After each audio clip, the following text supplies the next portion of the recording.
Hi there. Welcome back to yet another episode of E.M.I, Economy, Markets and Investment. Here's wishing all of you a very happy new year. Let's jump right into this month's EMI. In this month's EMI, as usual, we look at four key questions. What are these questions?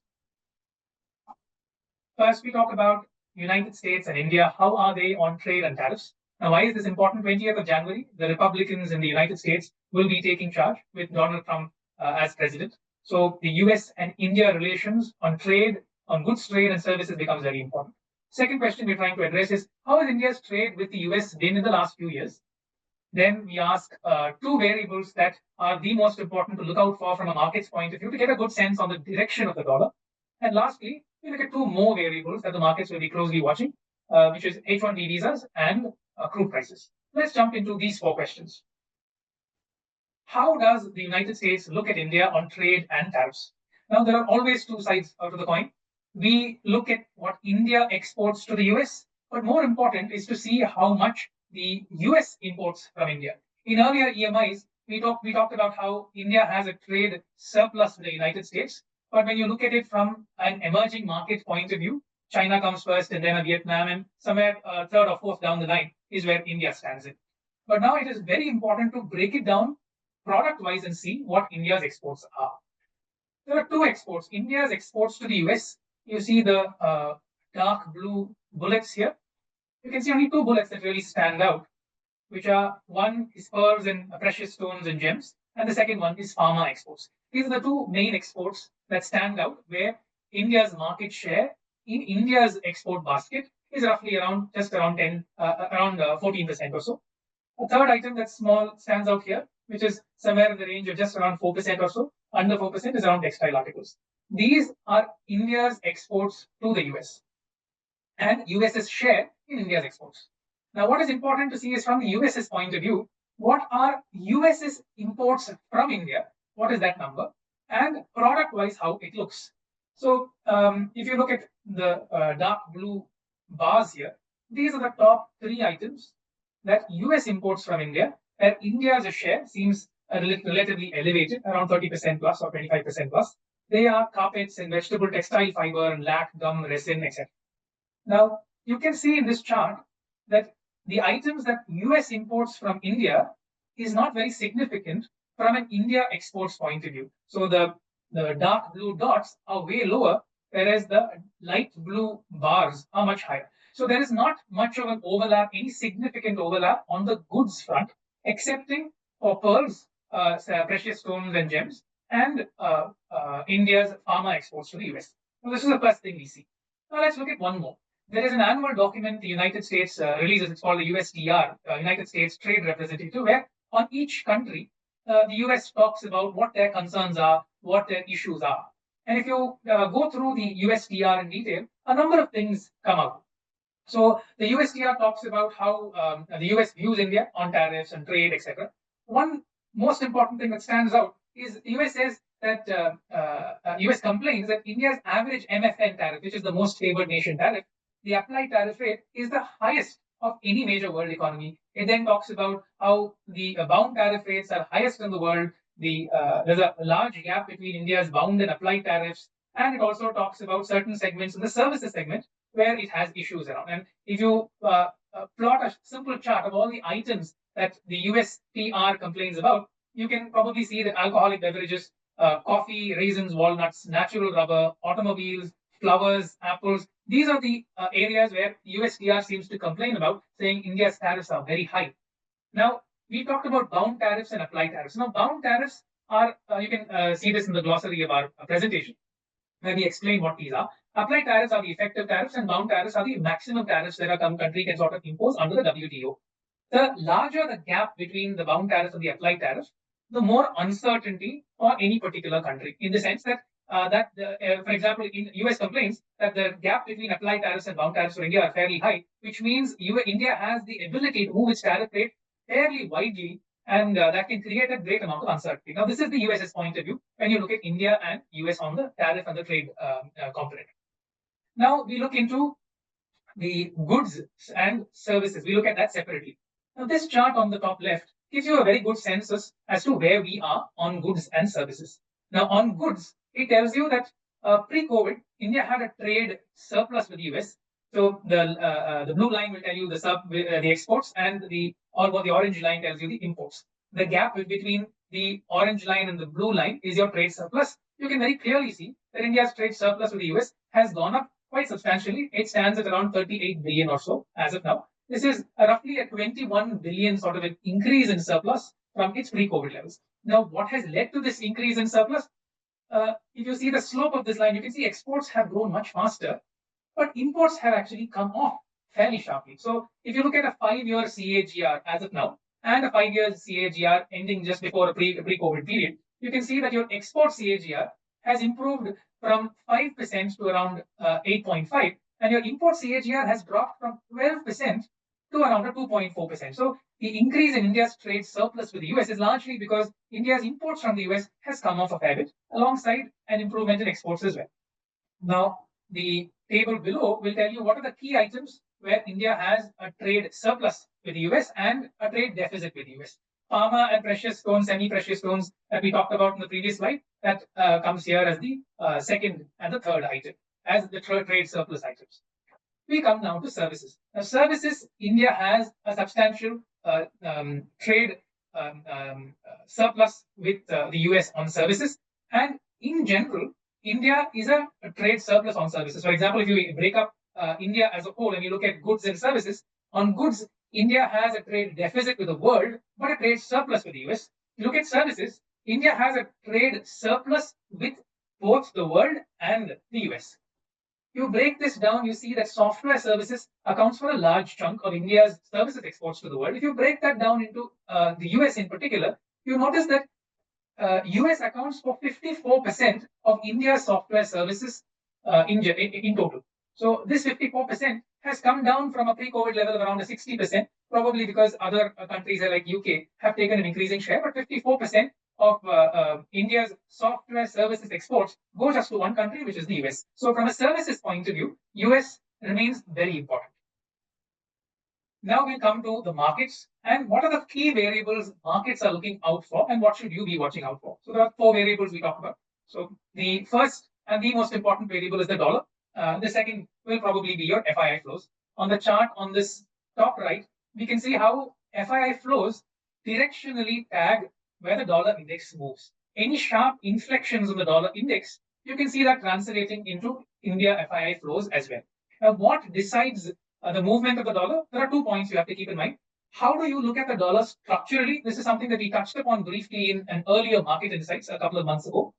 The question that we ask is structurally, how do you look at the dollar? How must one look at the dollar? And in a near term, how should one look at the dollar? When you look at a structural relationship, it's a very long-term relationship. You can't really judge based on this how the dollar will be 2 months down the line, 3 months down the line, but you get a broad understanding of what the driver is. So you and I, United States is a twin deficit country. So when we say a twin deficit country, we say it has a current account deficit and it has a fiscal deficit.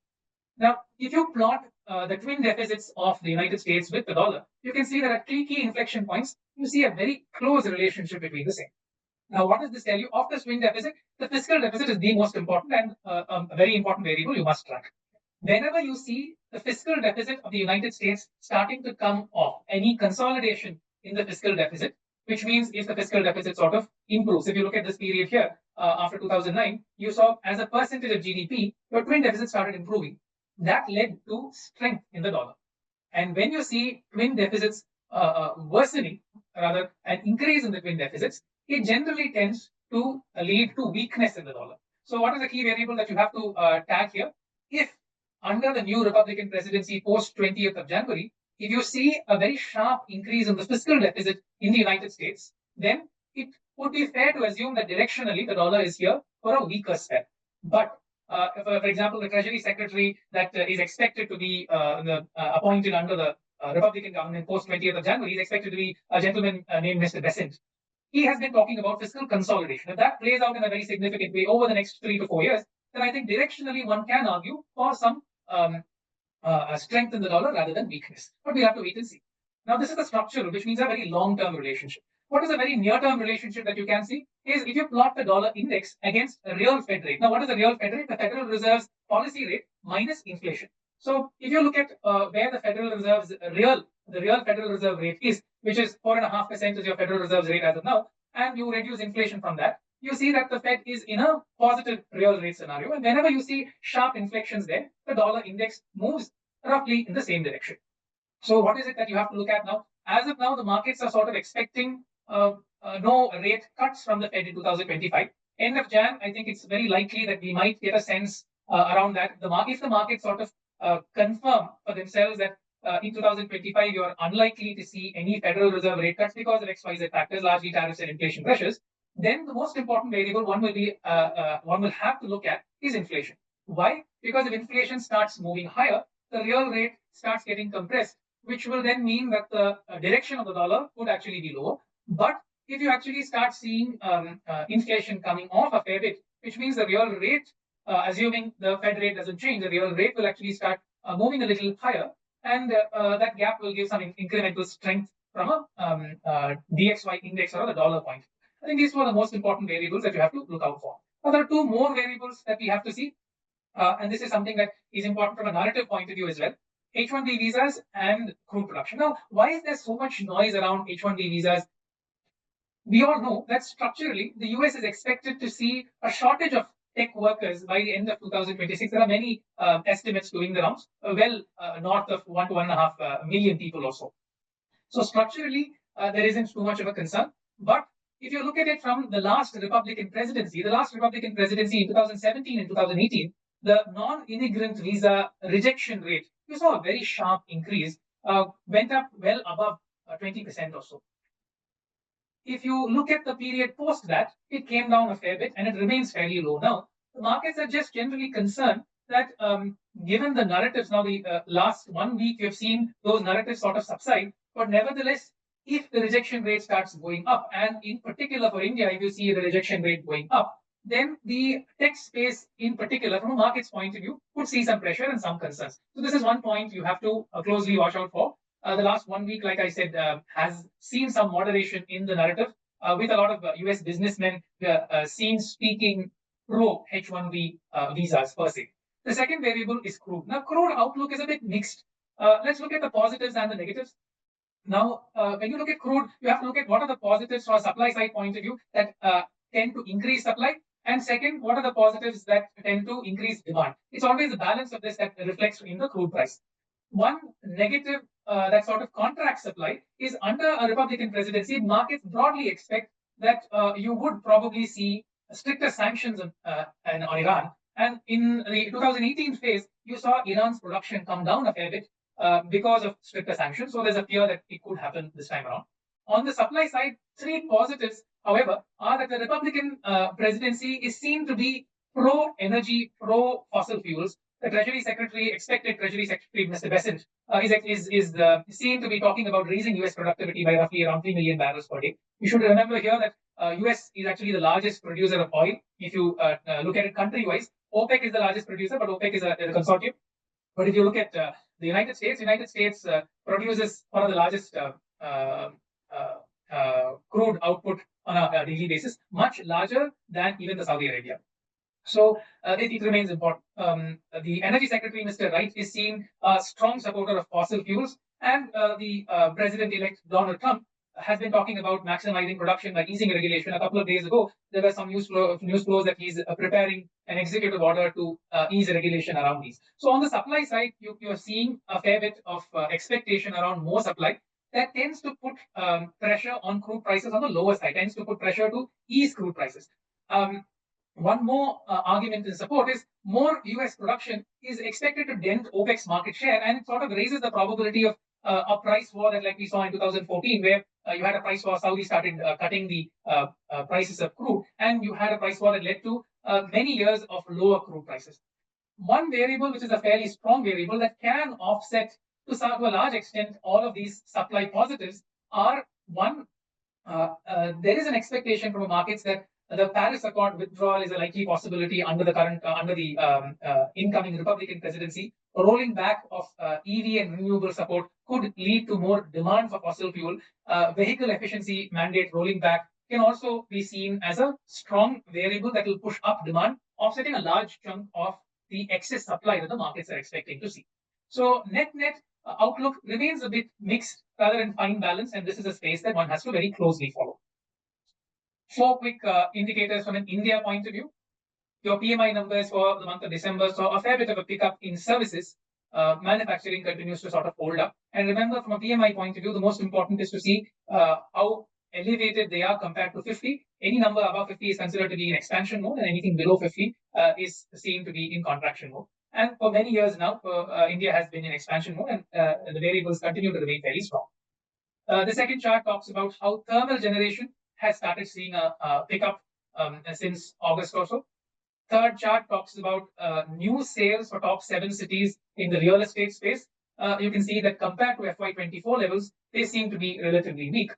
And real estate inventory for these top 7 cities, they have sort of moved up on weak new sales. But in perspective, when you look at that, it is much, much lower than its pre-COVID peak as well.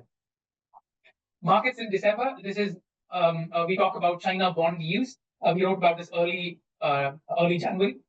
We talked about how you have seen a very sharp drop in China bond yields, and we talk about the various reasons why China bond yields have been coming down. The main reason is the fact that you have seen the narrative from China shift from fiscal stimulus more into monetary stimulus, and markets are currently expecting 2025 to see a fair bit of a monetary stimulus from the People's Bank of China in the monetary space.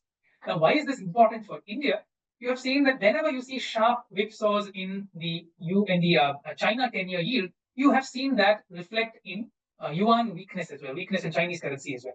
Now, from an India point of view, whenever you see sharp shifts in the Chinese currency, you have also seen a weakness from an India rupee point of view. So it's both the Chinese currency and the Indian currency are broadly emerging market currencies, and as a result, any sharp shift there leads to a sharp shift here as well. A few more slides on broadly how we look at it from a markets point of view. How did markets behave in December and for the full year? You look at from a 12-month return, 1-year return point of view. In 2024, US, Hong Kong, and Singapore were the top 3 markets from a 1-year return point of view. India came somewhere down the pack to around 5.2%. This is in dollar term returns. We then talk about how flows, there was an appreciable sort of reversal in flows by end of December. With a positive FII equity inflow and a positive FII debt inflow. We see DII inflow in dollar terms way well above FII, so it's sort of been a very good support for the Indian markets as well. This is a chart that we carried before in our market insights. We talk about how one can look at market cap to GDP and look at that as a good indicator as to where your 5-year forward returns are likely to be.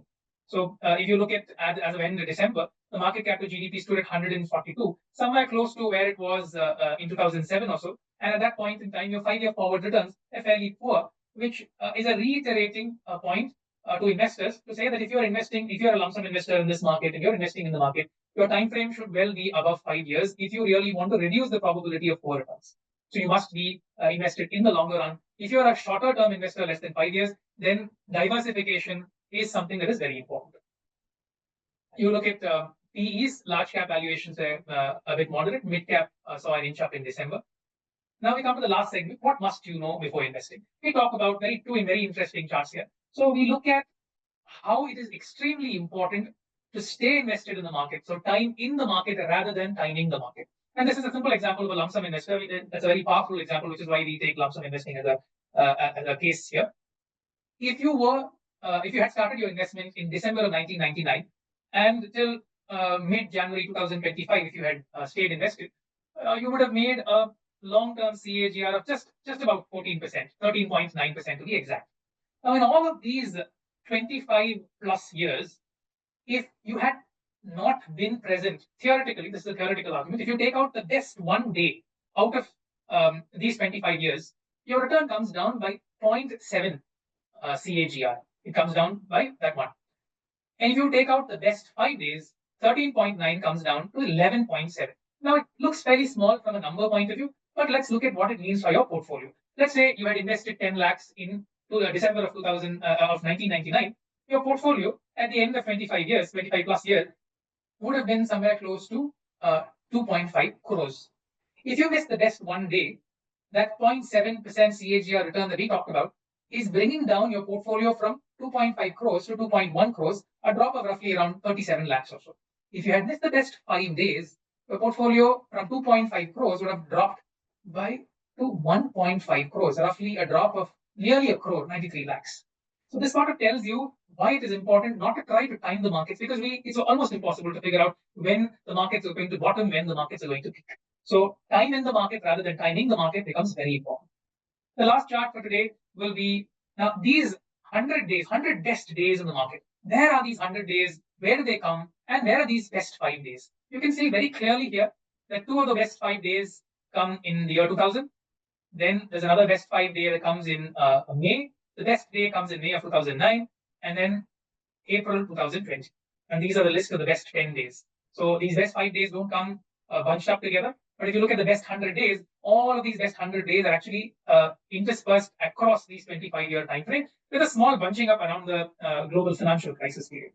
So the short takeaway from this is time in the market is the most important rather than timing the market, because you don't know when the next best days are going to be from your portfolio's point of view. And lastly, investors should purchase stocks like they purchase groceries, not like they purchase perfume. This is a very famous quote of veteran investor Benjamin Graham. With this, we stop this month's E.M.I.